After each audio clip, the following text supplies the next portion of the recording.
இன்னைக்கு வீடியோவில் நம்ம சக்குலண்ட் பற்றி தான் பார்க்க போகிறோம். சக்குலண்ட் பார்த்திங்கன்னா ஒரு பர்ஃபெக்ட் ஹவுஸ் பிளான்ட்னு சொல்லலாம். சக்குலன்ற வேர்டுக்கான மீனிங் என்னன்னு பார்த்தீங்கன்னா ஜூஸ் அல்லது சாப்புன்னு சொல்லலாம்.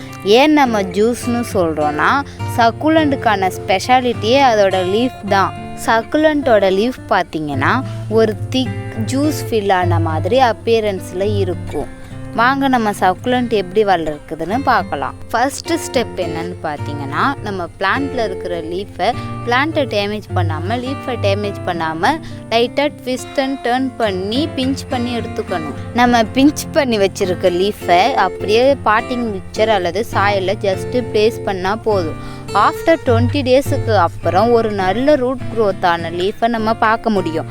இதை நம்ம இண்டிவிஜுவல் பாட்லேயோ அல்லது சூட்டபிள் கண்டெய்னர்லேயோ டிரான்ஸ்பிளான்ட் பண்ணி இண்டிவிஜுவல் பிளான்ட்டாக வளர்த்துக்கலாம்.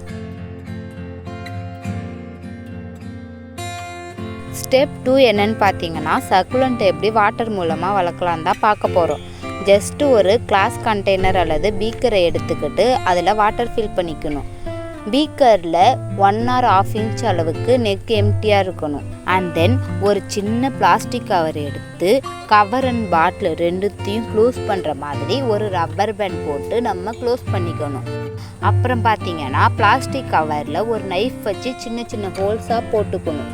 அந்த ஹோல்ஸில் நம்ம எடுத்து வச்சிருக்கிற சக்குலண்ட் கட்டிங்கை ஜஸ்ட்டு இன்சர்ட் பண்ணால் மட்டும் போதும்.